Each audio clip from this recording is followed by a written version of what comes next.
There's a question here that I'm not bored of though, which it was jumping out at me that you sent me ahead of time. You talk about red flags in the embodiment world. So calming, overemphasis on calming. And I am actually with you on this one. I do see that as a red flag.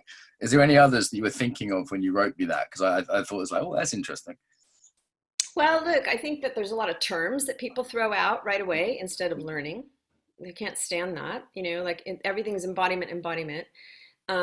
It's the kind of thing of that there's a good embodiment and there's a bad embodiment, kind of like how yogis do that. I'm a good yogi, I'm a bad yogi. I'm being really yogic right now.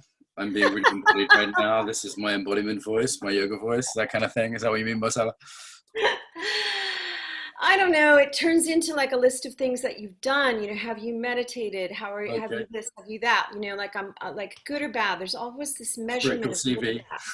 And I just look at like we embody all the time. We embody all the time. Consciously or unconsciously, though, right? Yeah. There's awareness or there's a lack of awareness. There's movement or there's a lack of movement. There's stuckness or there's flow. You're right. Sure. So that concerns me when people are all of a sudden starting to strive to be good embodiers. Like I'm not a good embodiment person if I'm not aware my whole time or I'm holding my breath at all or anything like that. Yeah. I mean, so that trend I think limits our curiosity. Okay, nice. Any other red flags out there? Well, kind of what, the subject you're bored of, really. Like this good emotion, bad emotion thing is something that I think is limiting our learning. Okay. Yeah. The calming one I do see as potentially a problem if it becomes the good is calm.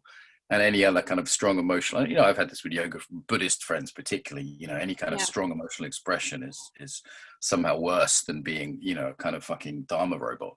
So it's, this is one I can relate to. Yeah. The calming down is, it's basically saying like, I don't think that you're capable of handling the power that you're holding inside of you. Mm-hmm. And I don't agree with that. I think that if it's inside of us, we can hold it. Because we're already holding it. Right? Yeah, and again, that's I would say this is the difference if you're willing to go there between my model and yours is that I'm not saying one is right, is that you're talking about holding something like an energy within the body. And I'm saying the body is itself creating that thing. So it's not so much that it's like a thing flowing through us that we have to then, whatever. It's a different view of what emotion is. Yeah, potentially. I don't think so, but you're bored with the subject, so we can move on. Fair enough. What does the future hold for you? Where are you going with all this? Like, do you have a vision for not talking about red flags now, but the opposite? Like, is there a vision for how you'd love to see the embodiment world to be, or like what you'd like to bring to that? Look, I'm super thrilled that more and more people are realizing that the body is a way towards transformation. Like that is wonderful for me, right? So great, like come on board. However, in whatever form you long to become more yourself, right? So I think what I'm still evolving this whole subject of shame. To me, Mark, and you will disagree because I think we had this in the first conversation that you're like, I don't feel shame. And so, but I think it is one of the deeper wounds of our bodies. This wound of not enoughness that comes from some deep disconnect, and I'm constantly holding this question of where does this appear? And can we begin to heal it so people trust themselves more and so people realize their unique qualities and how they're supposed to move and take shape in the world instead of this comparison and, judgment and narrowness of options. So that is a subject that kind of never ceases to fascinate me of how can people move through the shame, trust themselves, and become more human. Yeah, and it has opened as an area of interest to me since last time we spoke. Actually, it was a little while back, and I've become more aware in myself and others how it can be like subtly driving the show. like, and this can be this visible shame, right? Like, oh my God, you know, everyone saw me drunk last night. But then there's also and just, you know, there's also the way in which it can be invisibly nudging us in different directions behaviorally. And I have to be interested in that since last time we talked. Absolutely. And it harms your dreams, you know, like, because if it nudges you to not do something, to hold back, to stay quiet in seemingly benign situations, right? Yeah. So like, imagine if you recognized it, if you'd stopped believing the old story of your not enoughness, whatever shape that takes, because that can also take too muchness. You know, there's a lot of women who feel like they're too much in addition to not feeling enough. Now I said women because that is the area that I predominantly. It does seem quite gendered. I hear way more often in my female students those two issues that you just said. Do you think men don't talk about it, or we don't admit it, or do you think it's just less there? Are we less conditioned by society? Like not feeling enough? I find it hard to relate to sometimes, if I'm honest. I would say that it's almost all of the above of what you said, minus that it's not there. You know, I think that a lot of the competitive drive that men have can be an overcompensation for not feeling enough underneath it. The source of that can very much be some sort of, let's call it, like, you may not relate to it as not enoughness, but there's a feeling of a space or a hunger that can't be filled. Yeah, men are ambitious in that way, right? Like, in terms of, like, you know, we build crazy things like the Embodiment Conference, right? Like big, crazy ass things. And it's like, I wonder how much that in myself and others I meet is just like a healthy desire to contribute, and how much is driven by some, you know, almost everyone I know who's been famous, for example. I've met quite a few famous people now. And most people in the embodiment world are sort of micro fame, you know, the kind of bigwig trauma teachers and what have you. I wonder how many of us, and I say us because I'm in this industry, are driven by some sense of sort of compensation or not enoughness. It's a kind of an uncomfortable conversation, but I wonder how many people who have achieved great things didn't have a piece of that.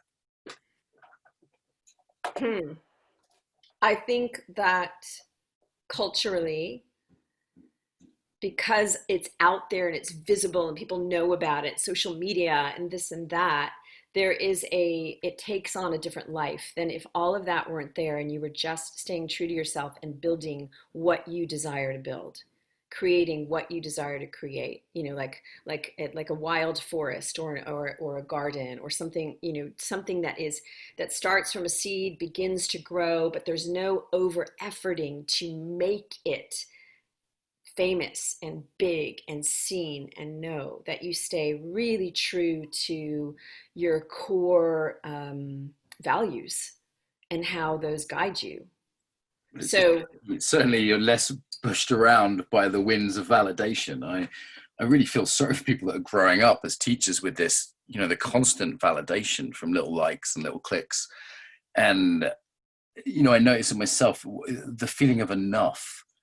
You know, like it was like the conference got to a size the other day where I just went, you know what, that actually feels like enough. And it's almost like that's a lost feeling. And if it gets bigger, fine, it grows organically, fine. But it was just like, you know, that'll do. Rather than there's always more people that could look at your YouTube channel or like your Instagram. There's always more, right? And I feel like this is kind of a risk in the modern world of what is enough. Look, you know, I've taught workshops that have been full, and I've taught workshops that have had, you know, 4 or 5 people, right? And that fear of doing something wrong and not making it happen, and you know, that shame that it's not happening and that people don't want me, absolutely comes into play, and I work my way through it. And in the end, you know, that time that lasts is much less, because I catch it at a very early stage, and I'm determined to actually really truly heal that, so that I don't invest any energy on worrying about that. Because in the end, when I get on in a course or a class or a workshop, when I'm teaching what I'm teaching, which I am absolutely passionate about, I could care if it's 1 person or 20, and that's my max. Like, I don't, you know, expand it beyond that. It doesn't matter, because I'm in my groove, staying true to what I want to teach, and I'm teaching it in as you say, it's sometimes for me that's a tuning in of reconnecting to my own values, because I find there is a continuous process where I get pushed and pulled by, you know, hate mail, criticism, and then money, and then adoration, you know. And I think anyone who isn't enlightened is always going to get a little bit pushed and pulled by that. And then for me, this is process of, I did this with Daniela and Banal earlier. We're the kind of leadership committee of the conference. We have a weekly meeting where we vote on stuff. And we would just like spend a few minutes like reconnecting to our motivation for doing it. Yeah. So as not to be pushed and pulled by those factors. Yeah. Yeah. It's important. It's important to do that as a practice, because it's really easy to get pulled away from it. What's the opposite of shame? What do you mean by that? Just an opening for a question. Like, if shame exists, is there an opposite?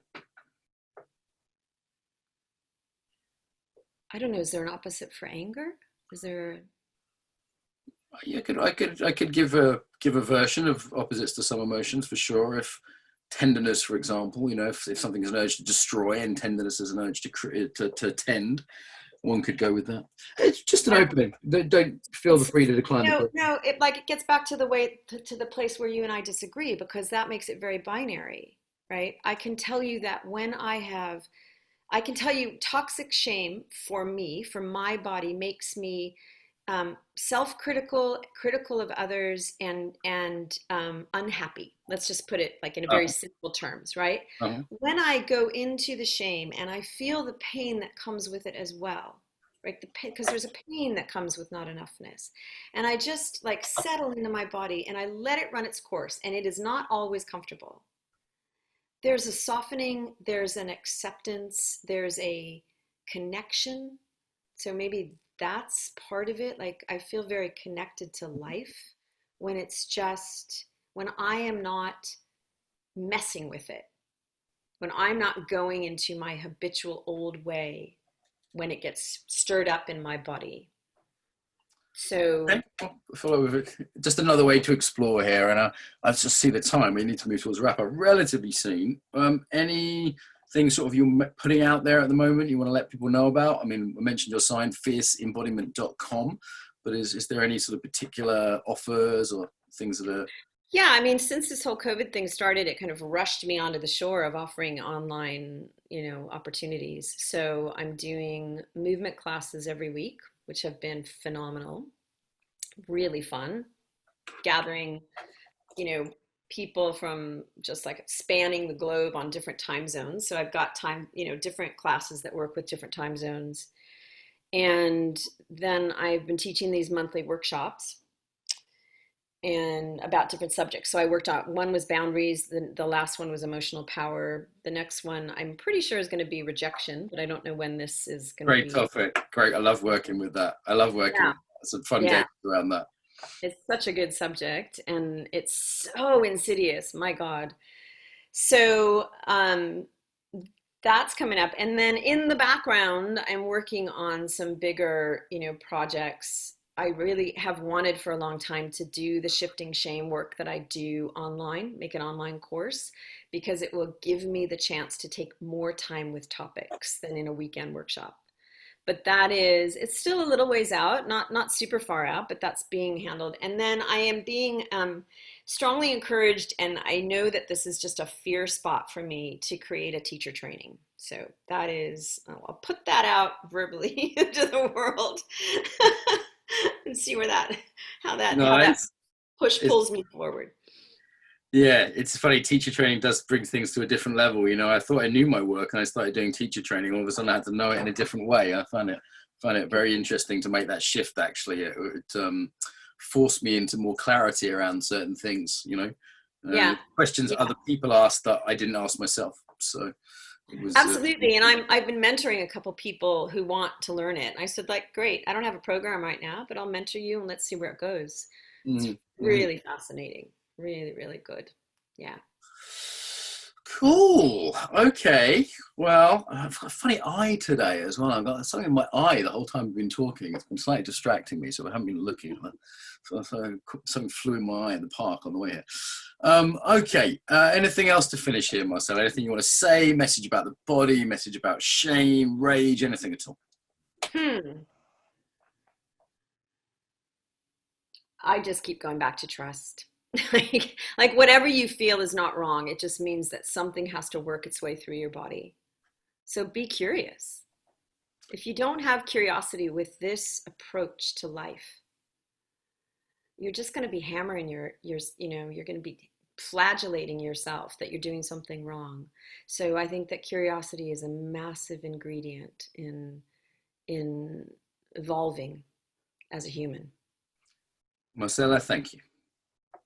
You're welcome. Thanks for the chance.